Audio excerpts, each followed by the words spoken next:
Florencia Jiménez. Voy a estar hablando del tema que toca esta semana respecto a la neurolaringología, la electromiografía laringea, la parálisis laringea y las cirugías del marco laringeo, específicamente las tiroplastias en sus 4 tipos, bajo la tutoría del doctor José Ortiz.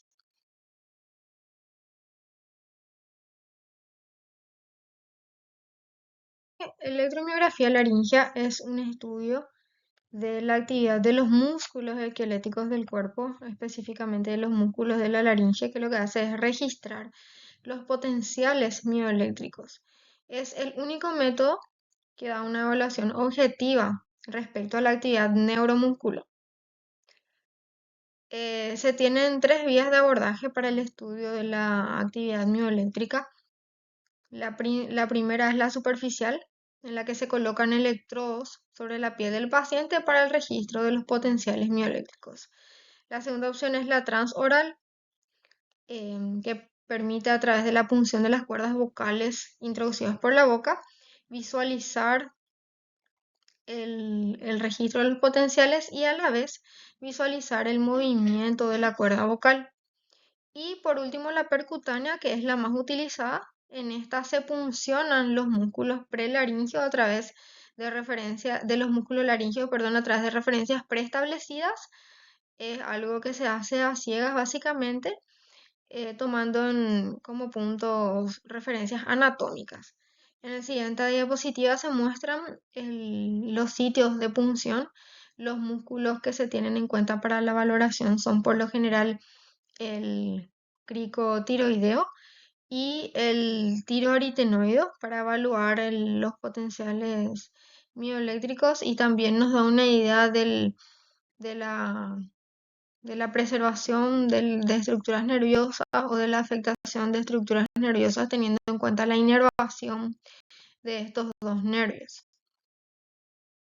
Para explorar el músculo cricotiroideo, lo que se hace es se pincha la piel a mitad y medial del cricoides, luego se pasa por encima del cartílago, se desliza la aguja con una inclinación de 45 grados hacia lateral y vertical, buscando el borde inferior del tiroides.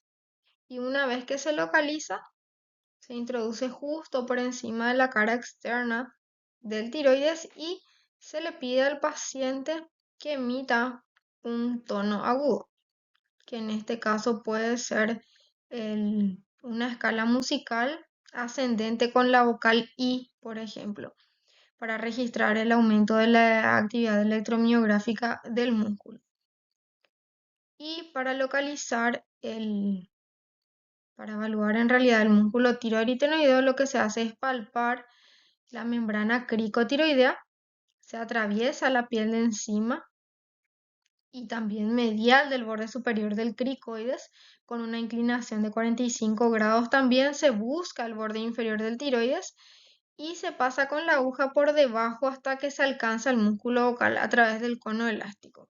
En ese punto se le pide también al paciente que emita una vocal mantenida para valorar la actividad electromiográfica, que puede ser una E sostenida o si no alguna maniobra de Valsalva. ¿En qué situaciones está indicado el uso de la electromiografía laringea?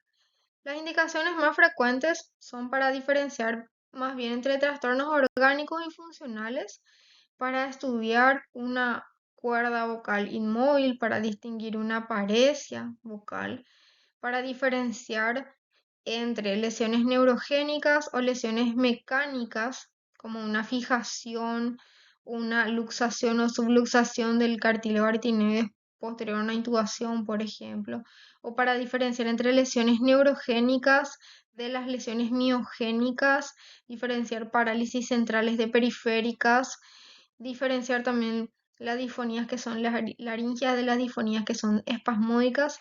En este punto, en el caso de las disfonías espasmódicas, nos ayuda también como una guía para monitorizar y para guiar la inyección de la toxina botulínica, que es el tratamiento de preferencia para las disfonías espasmódicas.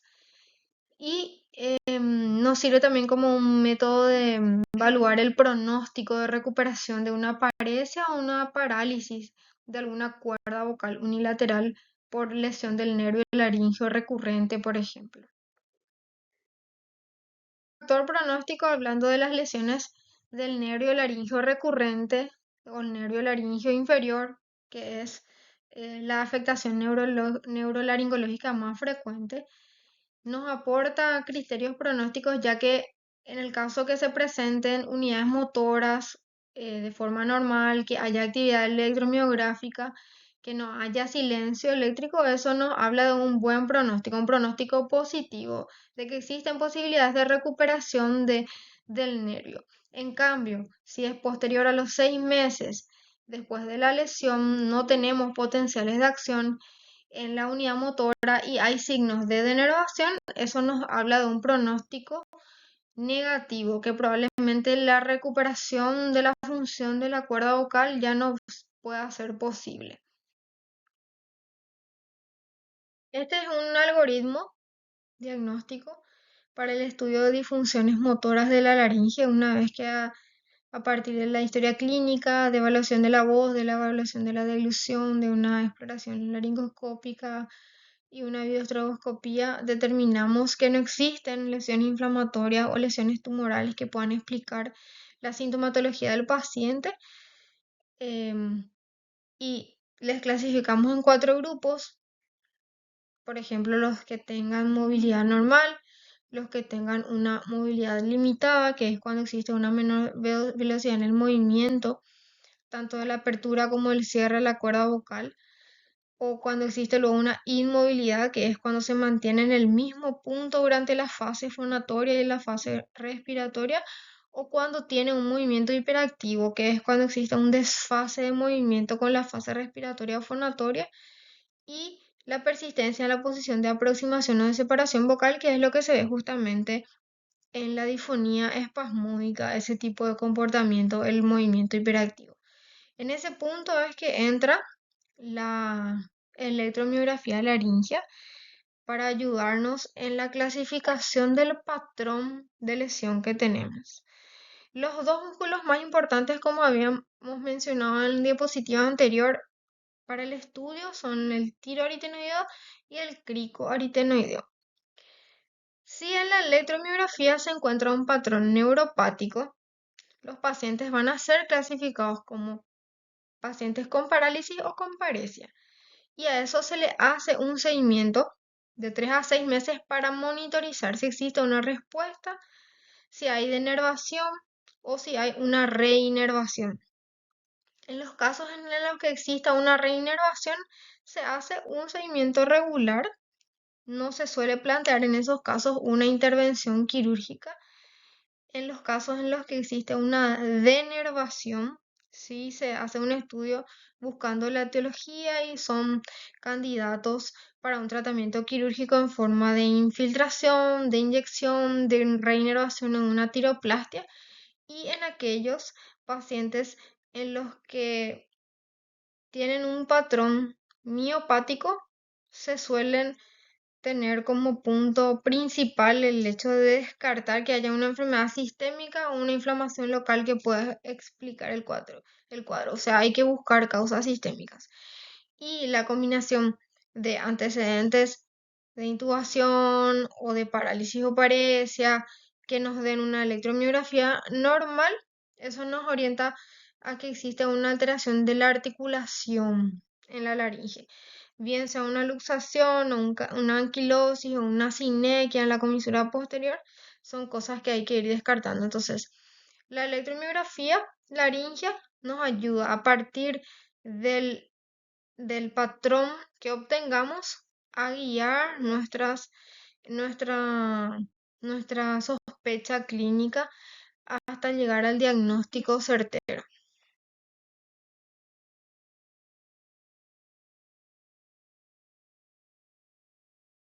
Ahora vamos a hablar un poco de lo que es la parálisis de las cuerdas vocales. La parálisis de la cuerda vocal se define como una pérdida de la movilidad del pliegue vocal verdadero. ¿Por qué? Por una disrupción de la inervación motora de la laringe. Esta parálisis puede ser uni o bilateral y puede ser transitoria o puede ser permanente. La parálisis de la cuerda vocal unilateral es mucho más frecuente que la parálisis bilateral y la parálisis bilateral es mucho más grave, a pesar de que sea menos frecuente. ¿Por qué? Porque las cuerdas vocales, parte de la función fonatoria, también tienen la función de protección de la vía respiratoria, de la aspiración de alimentos y tienen una función respiratoria. Entonces, que se paralicen ambas cuerdas vocales es mucho más grave. Y hay que diferenciar la parálisis de la cuerda vocal de una fijación de la cuerda vocal. La fijación puede ser por infiltración de la musculatura, puede ser por anquilosis en la articulación. Esas son cosas que hay que diferenciar de la parálisis. Y también la parálisis hay que diferenciar de la paresia, que es una afectación incompleta de la cuerda vocal, en la que existe una hipomovilidad o inmovilidad, pero que es incompleta, que es parcial. La posición de la cuerda vocal también es importante. Hay tres tipos de posiciones. Está la parálisis en posición mediana, que es cuando existe una parálisis en una angulación de menos de 10 grados. Y está la posición paramediana, que es entre 25 y 75 grados. Y finalmente la posición cadavérica, que es cuando la angulación es mayor a 75 grados. Dependiendo del ángulo, entonces es que se clasifican las posiciones de la parálisis de la cuerda vocal. Otro dato importante es la inervación de los músculos laríngeos, porque todos los músculos intrínsecos de la laringe están inervados por el nervio laríngeo inferior, que es el laringio recurrente. Uno solo está inervado por el nervio laríngeo recurrente, el laringio superior, perdón, que es el cricotiroideo, que se encarga de controlar el tono y la longitud de las cuerdas vocales. Entonces, si existe una lesión en el nervio laríngeo recurrente, se va a tener una posición paramediana de la cuerda vocal. ¿Por qué? Porque se conserva una aducción parcial gracias al cricotiroideo. Pero si la lesión es central, o sea que afecta a ambos laringeos recurrentes, perdón, a ambos nervios laríngeos, como el recurrente y el superior, se observa la cuerda vocal en posición cadavérica, porque no hay tono, porque ambos nervios están afectados. En cambio, cuando la afectación es solamente el nervio laríngeo superior, o sea, se denerva el cricotiroideo, va a provocar una pérdida de la tensión de la cuerda vocal y lo que vamos a obtener es un tono bajo y una deformidad arqueada. Entonces, cuando se afecta el nervio laríngeo recurrente, tenemos una parálisis en posición paramediana porque se conserva la aducción parcial. Si ambos nervios están afectados, tenemos una parálisis en posición cadavérica. En cambio, cuando se afecta solamente el laringe superior, como se generó el cricotiroideo, tenemos un tono bajo y una deformidad arqueada. Son datitos también que nos orientan hacia qué estructura nerviosa, dependiendo de la posición, podría estar afectada. Causas de la parálisis de las cuerdas vocales se pueden mencionar 4 grupos por lo general. Las causas neoplásicas, que son por compresión, por infiltración del nervio vago o del nervio laríngeo recurrente, en, por ejemplo, un cáncer de tiroides, un cáncer de pulmón, un cáncer de mama, un esofágico, un cáncer de faringe. Las causas traumáticas, que se dividen en quirúrgicas y no quirúrgicas, como las cirugías de tiroides, en primer lugar, las cirugías de carótida del cuello, la columna cervical. Pueden ser también secundarias enfermedades neurológicas o sistémicas, en donde se mencionan el accidente cerebrovascular, el síndrome de Guillain-Barré, la esclerosis lateral amiotrófica, la esclerosis múltiple, el síndrome de Guillain-Barré, la meningitis, o bien causas sistémicas por enfermedades inflamatorias como difteria, tiroiditis aguda, una tuberculosis. Y una vez que se excluyen todas estas causas en el estudio de una parálisis de cuerda vocal, se tiene la causa idiopática, que es un diagnóstico justamente de exclusión. Hoy en día la causa más frecuente de parálisis de cuerda vocal es la etiología quirúrgica posterior a cirugías, sobre todo cirugías de tiroides, como la tiroidectomía. Además de la parálisis de cuerda vocal, la principal es la disfonía. Dependiendo del tipo de afectación, también puede haber disnea y disfagia si la parálisis fuera lateral, produciendo tos y broncoaspiración.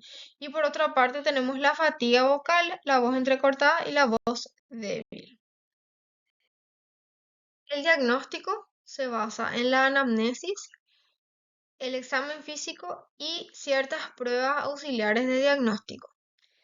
A partir de la anamnesis podemos definir si existe un antecedente traumático, un antecedente quirúrgico o bien em, los síntomas que nos refiere el paciente, si existiera pérdida de peso asociado a síndrome constitucional que nos haga sospechar de alguna patología neoplásica, en el examen físico buscando adenopatías o nódulos tiroideos que puedan hacernos sospechar de una invasión del nervio.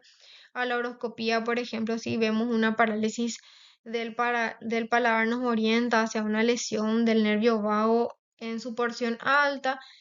En la laringoscopía, la estroboscopía nos da datos de la movilidad de las cuerdas vocales. En la estroboscopía nos muestra si existe un cierre incompleto o una limitación de la movilidad. La electromiografía nos orienta también para el diagnóstico de la denervación o de la reinervación en las parálisis de cuerdas vocales, para definir si la parálisis, o sea, si la patología es una parálisis vocal o es una alteración de la articulación cricoarytenoidea.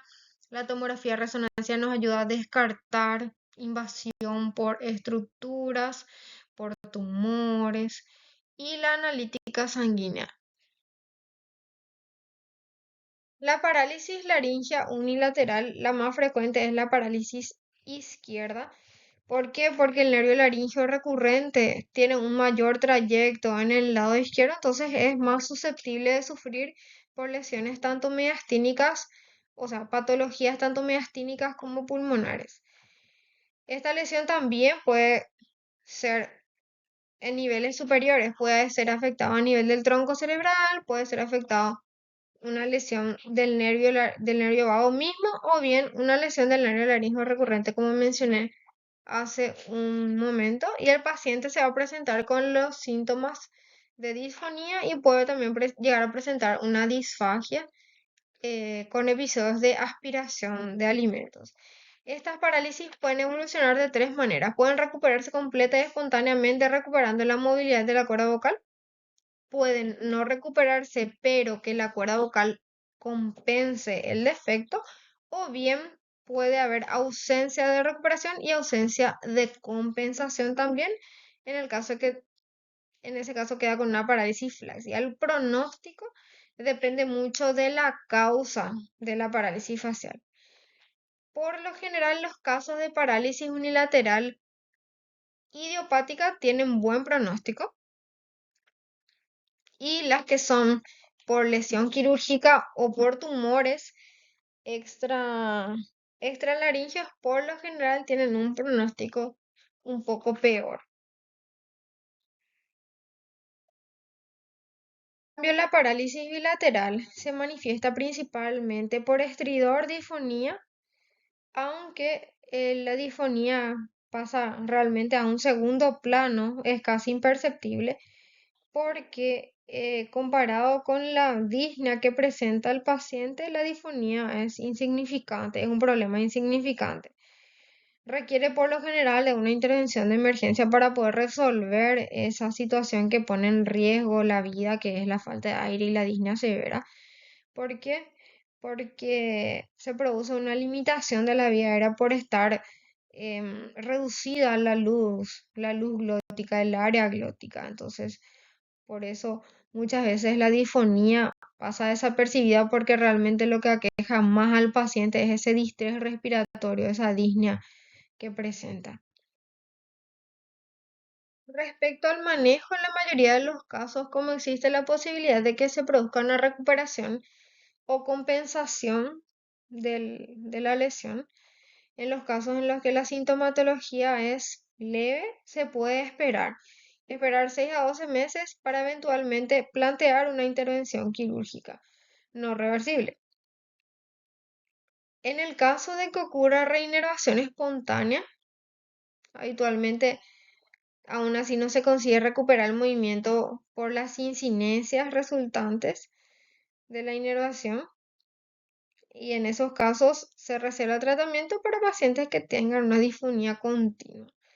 La inervación obtenida es debida a la existencia de anastomosis entre el nervio laringio, que puede ser el laringio recurrente, el laringio interno y externo. La variabilidad de la anastomosis nerviosa explica las diferentes posiciones que adopta posteriormente el pliegue vocal. Está también la opción de la rehabilitación vocal, la rehabilitación logopédica, que es una herramienta útil en todos los pacientes que tengan disfonía. Los ejercicios de rehabilitación están destinados a controlar la respiración, a evitar una compensación supraglótica hipertónica que pueda comprometer el resultado de la cirugía de medialización. También ejercicios que busquen facilitar la compensación a partir de la cuerda vocal contralateral, que sería la cuerda vocal sana. También como elemento terapéutico en el manejo de esta entidad es de vital importancia también básicamente en los casos de etiología idiopática vírico inflamatoria, porque puede haber una regresión por lo menos parcial de la parálisis vocal. Si en ese periodo de 6 a 12 meses los síntomas persisten y son de intensidad moderada a severa, se pueden inyectar sustancias que son em, o bien la inyección de Botox o de ácido hialurónico o de grasa, ¿verdad? O si no, se pueden también optar por la cirugía, una intervención quirúrgica. Eh, las disponibles para la medialización son la tiroplastia, la aducción del aritenoides, la aritenoidopexia o bien la reinervación. ¿Qué nos indica a nosotros que se necesita una intervención quirúrgica? La aspiración.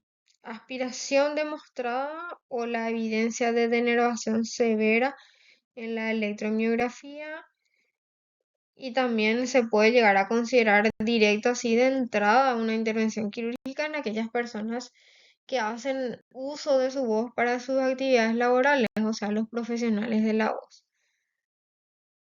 Resumiendo un poquito, en el caso de parálisis de cuerda vocal unilateral, las opciones de tratamiento son la inyección de aumento para aumentar el contacto entre las cuerdas vocales o bien una tiroplastia de medialización, una aducción aritenoidea, una aritenopexia o bien la reinervación. La inyección de aumento o laringoplastia por inyección consiste en inyectar una sustancia que es por lo general una sustancia que podría ser absorbible o bien no reabsorbible. Entre ellas el ácido hialurónico, el colágeno. El tiempo de absorción en estos casos es variable, puede ser de 6 meses y el efecto por lo tanto es transitorio. Eso sería el inconveniente, ¿verdad? En el caso, por ejemplo, de parálisis que sean permanentes, porque se requiere de inyecciones que son repetidas o de bien de otras técnicas para corregir esa incompetencia glótica. Por otra parte, aquellos pacientes que recuperan la movilidad, en esos casos sí podría ser beneficioso porque el material se reabsorbe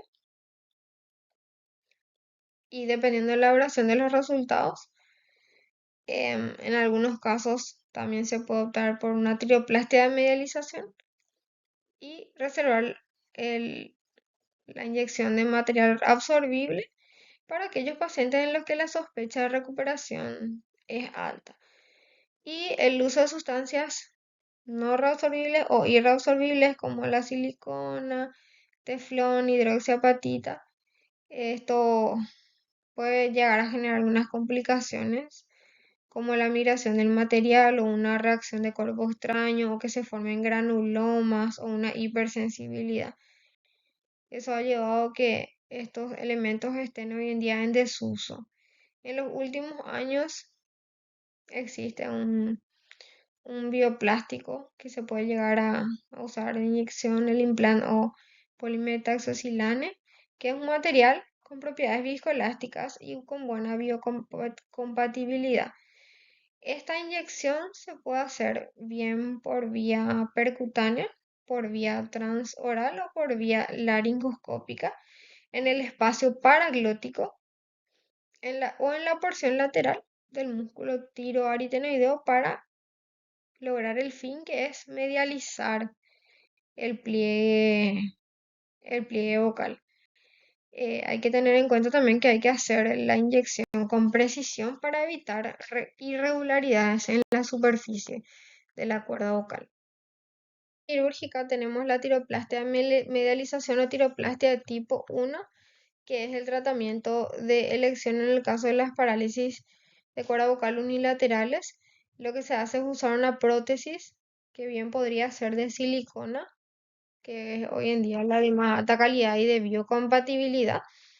Respecto a las técnicas, el paciente en decúbito supino con una hiperextensión del cuello. Se realiza en este caso la incisión, la separación por plano, a partir de la cervicotomía. em, Se identifica el cartílago tiroides en la zona donde están las cuerdas vocales y lo que se hace es levantar el pericondrio. Se introduce la prótesis en el espacio paraglótico para tratar de medializar la cuerda vocal. Eso se regula mientras se solicita al paciente que pronuncie algunas palabras, o sea, esta cirugía se hace bajo sedación con anestesia local. Y una vez que se logra la calidad de voz deseada, entonces se corta la prótesis, se repone el pericondrio y se cierra la incisión por planos. Em, para mejorar esa fuga glótica, posteriormente sí o sí el paciente em, debe realizar fonoterapia. Una de las complicaciones es el edema de de la vía aérea, o bien la hemorragia, un hematoma, una lesión del nervio piriforme, o bien la infección de la herida, pero por lo general estas son muy poco frecuentes. El tratamiento quirúrgico es la aducción aritenoidea, que es un procedimiento, perdón, que consiste en movilizar el cartílago aritenoides, llevándolo hacia la línea media, para conseguir un desplazamiento de la cuerda vocal en toda su longitud. Entonces así se repone la tensión y se corrige también la diferencia de nivel, bajando la apófisis vocal de la cuerda paralizada. La sutura va desde el proceso muscular del aritenoides a la parte anterior del cartílago tiroides.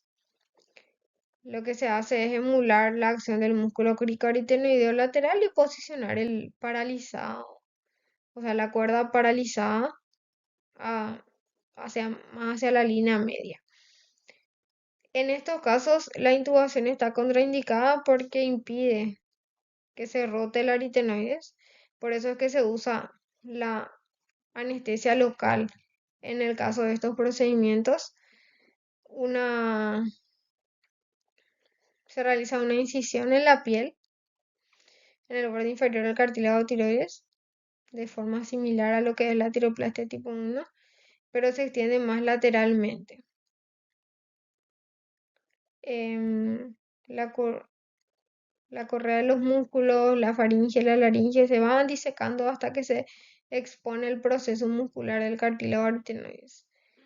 Para localizar esa posición muscular se pueden exponer la articulación cricotiroidea También se puede guiar por la proyección de la cuerda vocal sobre el ala o el borde superior del cricoides, porque están al mismo nivel. Se realiza una sutura permanente a través del proceso muscular. Un túnel se realiza en el cartílago tiroides y un extremo de la sutura se pasa a través del cartílago. La sutura se ata y se fija a la ventana en el cartílago tiroides. Al mismo tiempo se van viendo endoscópicamente las cuerdas vocales para asegurar que la rotación del aritenoide sea la adecuada. Se tracciona hasta conseguir una mejoría de la voz y también hasta disminuir el escape glótico. Si no se consigue ese efecto, se puede llegar a hacer una medialización de la cuerda vocal con una tiroplastia tipo 1.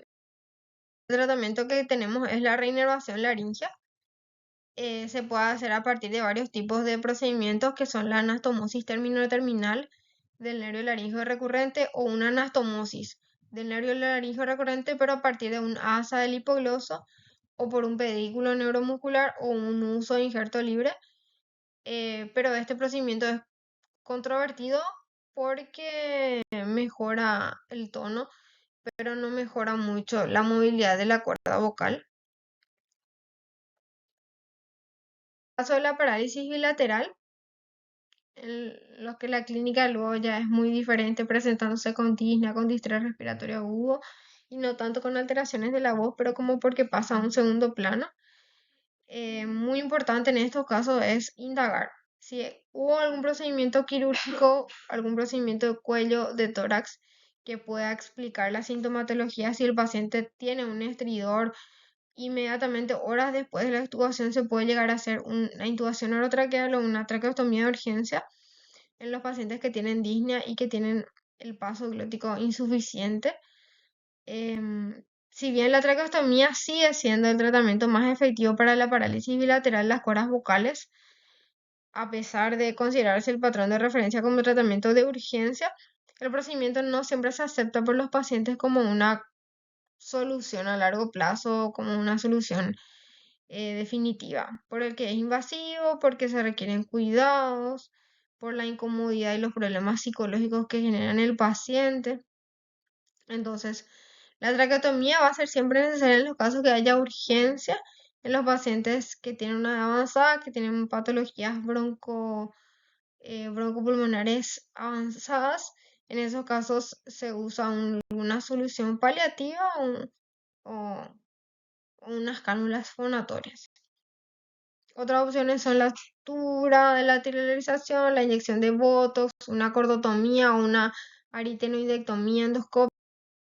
Fijación de la cuerda vocal y o del cartílago aritenoides con una sutura endoextralaringea es la técnica apropiada en aquellos casos en los que el tratamiento es temporal, como una medida para ganar tiempo, para mejorar la vía aérea, en los casos de parálisis bilateral tempranos, idealmente en los primeros 2 meses después de que inicia la sintomatología, se aplica tratando de evitar la traqueostomía, este tipo de procedimientos. Se usa una combinación de medios endoscópicos y medios externos para la fijación del aritenoides o de la cuerda vocal adjunta.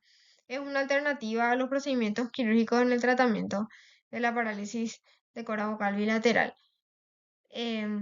Su carácter es reversible, entonces es muy útil para manejar de forma temporal la situación. Originalmente la técnica era lateralizar el aritenoides a través de una fisura por disección laringea, pero últimamente se anda haciendo muchas modificaciones de esa técnica que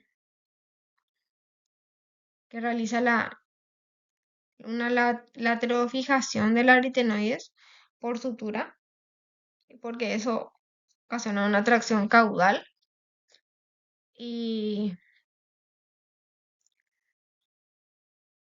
la laringe se expone por laringoscopía, se ubica por palpación la unión cricoaritenoidea, la sutura se introduce en la laringe.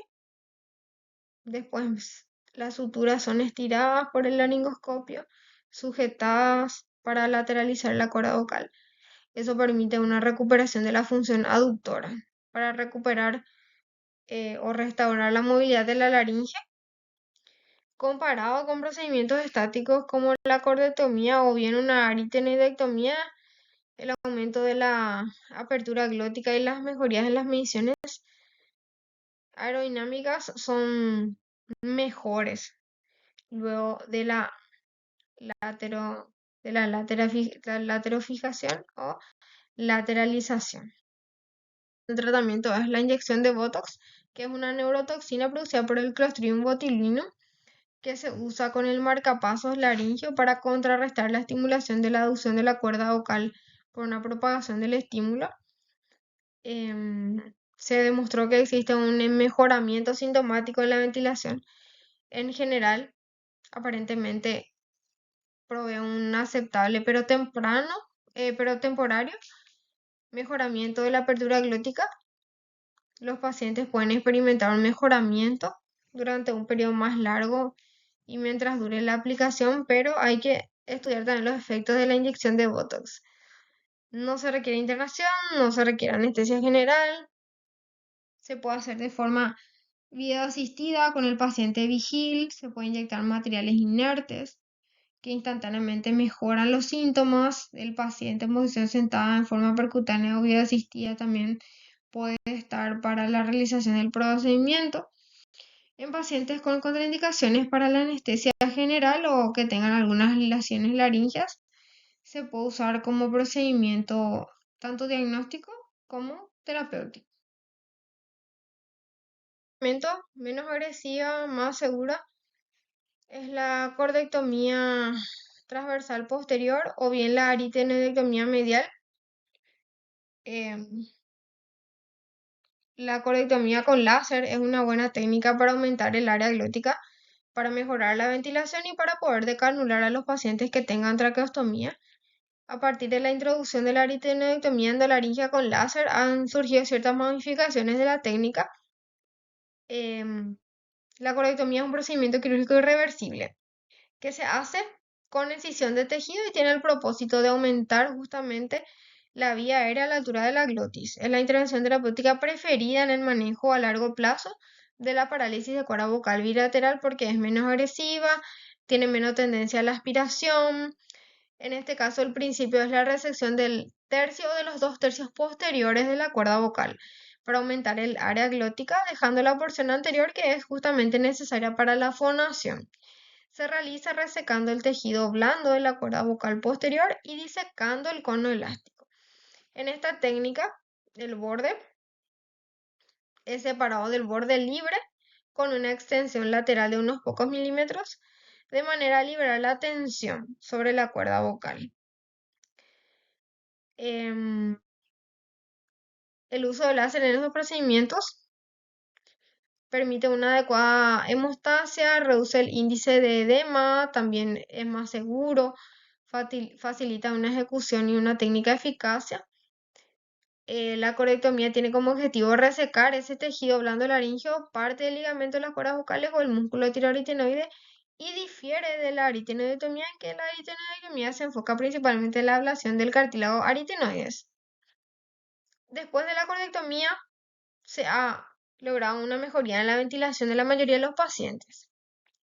Aunque, al igual que la aritenoidectomía, se puede hacer, o sea, se puede formar un tejido de granulación, se pueden formar escaras. Otro efecto colateral asociado es el deterioro de la calidad de la voz por el daño de la parte vibratoria de la cuerda vocal. En pacientes mayores hay que tener en cuenta a la hora de informar preoperatoriamente que puede tener mayor frecuencia de voz áfona que el resto de la población de menor edad. Es muy importante que sean evaluados en el postoperatorio inmediato para precisar con mejor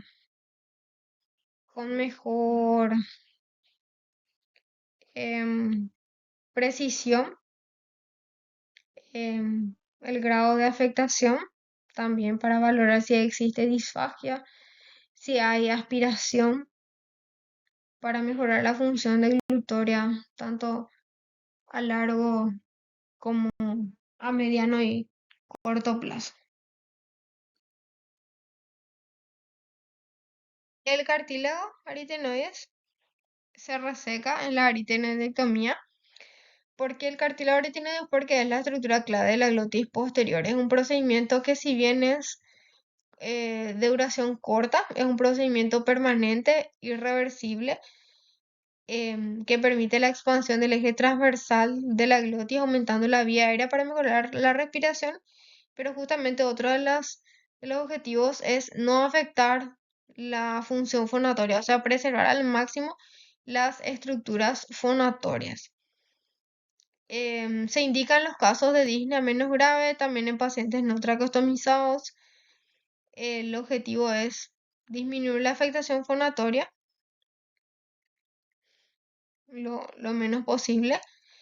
Se amplía la glotis sin modificar entonces la función fonatoria. La duración de la cirugía, como mencionamos, es corta, pero el seguimiento funcional a largo plazo de los pacientes no está muy documentado. La aritenoidectomía parcial después de una radioterapia cervical no se recomienda por el riesgo que existe de producir una condronecrosis. Em, y tenemos como otra opción también la aritenoidectomía subtotal, porque el riesgo de aspiración es importante en el caso de la aritenoidectomía total. Entonces se preconiza conservar la vertiente faríngea del cartílago aritenoides. La exéresis entonces comienza por la sección de la cuerda vocal, a ras de la apófisis vocal, y se continúa por fuera y hacia atrás hasta alcanzar la cara lateral del cartílago aritenoide.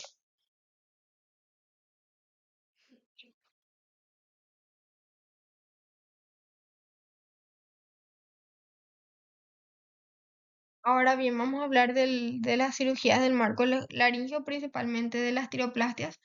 Las tiroplastias son de cuatro tipos. Son procedimientos quirúrgicos que consisten en modificar la estructura de la laringe, actuando sobre el cartílago tiroides para variar la posición, la longitud y la tensión de las cuerdas vocales, para transformar la voz en cuanto a su tono y su intensidad.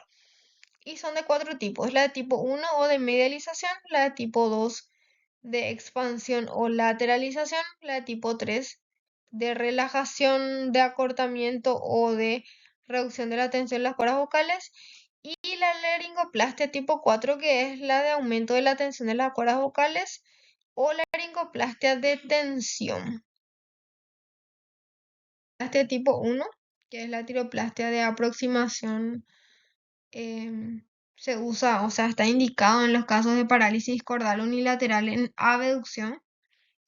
Acá la tiroplastia de aproximación tiene que considerarse como un tratamiento de elección, considerar como una indicación si hay una incompetencia glótica con déficit fonatorio y o deglutorio, o bien existen clínicamente microaspiraciones o aspiraciones importantes. La causa más habitual de este tipo de parálisis suele ser una lesión recurrencial o del vago lateral por alguna cirugía, ya sea de cuello, de tórax o de base del cráneo.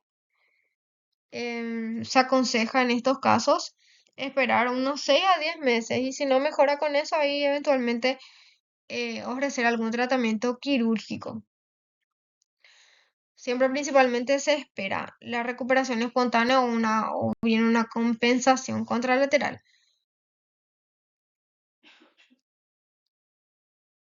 Respecto al tipo de procedimiento, a la técnica básica, ya se describió en el apartado de tratamiento de cuerda vocal unilateral. Ahora se presentan algunas complicaciones que podrían dividirse en perioperatorias y posoperatorias. Las posoperatorias, a su vez, dividirse en inmediatas y tardías.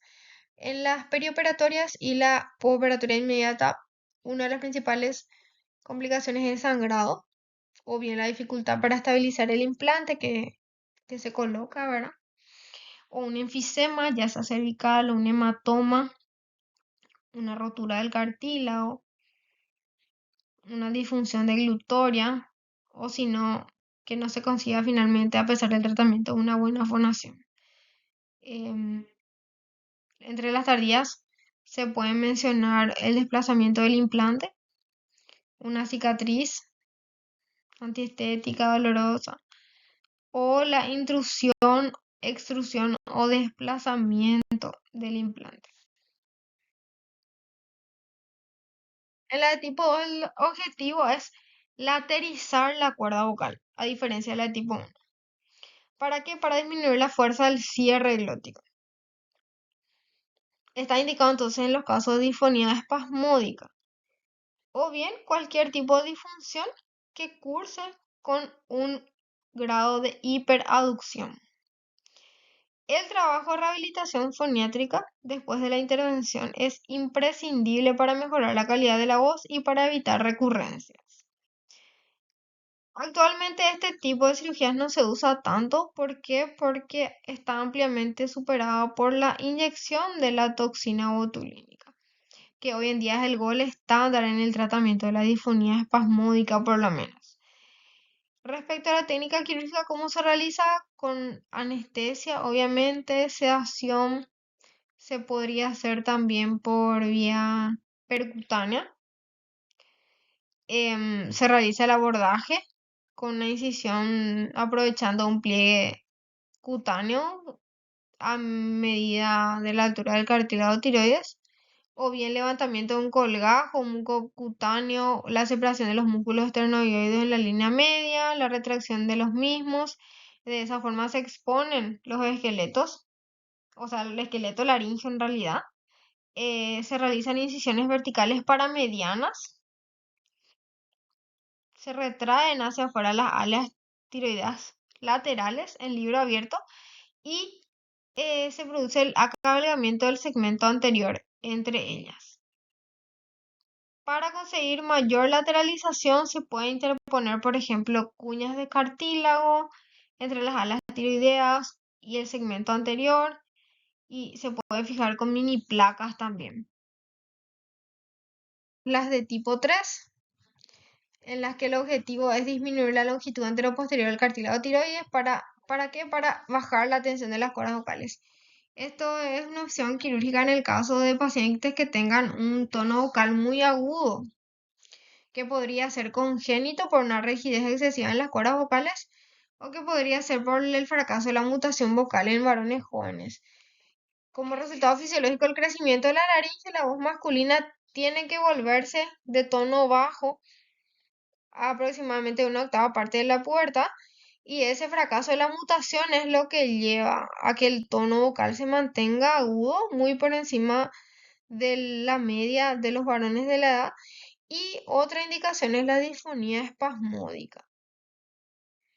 Numerosos trabajos demostraron que el tono anormalmente agudo por patologías que cursa con una excesiva tensión de la cuerda vocal se puede tratar con este tipo de cirugía del esqueleto laríngeo, pero aún así hay que hacer bien el diagnóstico, hay que de forma cuidadosa hacer una anamnesis y una exploración física, porque el diagnóstico de un fracaso en la mutación tiene que ser excluido después de descartar otras causas que justifiquen ese tono de voz agudo, chillante de los jóvenes, ¿verdad?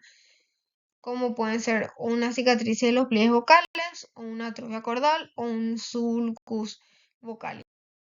La técnica básicamente lo que se hace es abrir por planos, separar los músculos esternioides, exponer la porción anterior de las alas tiroideas, se incide, se extirpa un cartílago entre las incisiones, que son aproximadamente de 5 milímetros el espacio entre las incisiones en la línea media. Se cierra el defecto con mini placas, con monofilamento, entonces se acorta el esqueleto laríngeo y puede extirparse una banda de 4 a 5 milímetros de uno de los dos lados si es que hace falta el cierre por planos. La tipo 4, que lo que hace es aproximar lo contrario a lo anterior, aproximar el cartílago tiroides y cricoides. ¿Para qué? Para aumentar la frecuencia fundamental de la voz, o sea, agudizar el tono. Está indicado en parálisis del músculo cricotiroideo, en androfonía por algún tipo de enfermedad sistémica o bien por el uso prolongado con andrógenos y finalmente la cirugía de la transexualidad. Muy importante la terapia vocal intensa y el apoyo psicológico en el postoperatorio para el paciente que desea adaptar mejor el tono de voz. Tenemos explicada la técnica quirúrgica. No voy a entrar a detallar demasiado porque no es la finalidad de la clase, pero también se hace bajo anestesia local, con sedación, se hace la incisión horizontal, se levanta el colgajo y en este caso se exponen los cartílagos tiroideo y cricoideo en su totalidad y se sutura con monofilamento, desde el tiroides hacia el cricoides, fijando las suturas en el tiroides. Se puede usar material de refuerzo para evitar que los puntos se deslicen o que se rompan. La distribución de los puntos tiene que ser de 2 a cada lado en la línea media, paralelos entre sí, para reproducir la contracción del fascículo anterior del músculo cricotiroide. Este tipo de cirugía laringoplastia de tipo 3 o de tipo 4, perdón, o de tensión es una opción quirúrgica siempre que la selección de pacientes sea adecuada. ¿Por qué? Porque esto lo que hace es agudizar el tono de voz. De todas formas, hay que tener presente que el resultado no es fácilmente controlable, entonces el paciente tiene que aceptar y tiene que firmar el consentimiento, tiene que estar preparado emocionalmente. Puede ocurrir también que en el postoperatorio temprano la voz se muestre inestable, aparezcan pérdidas de tono, algo llamativas. El alargamiento de las cuerdas vocales que conlleva una elevación de la frecuencia fundamental de la voz también puede conseguirse con otros procedimientos, como la longitud anteroposterior, o sea, el aumento de la longitud anteroposterior del cartílago tiroides, o bien la creación de una sinequia en el extremo anterior de las cuerdas vocales. Eso sería todo. Muchas gracias por la atención. Dejo las referencias bibliográficas para quienes deseen ahondar más en el tema.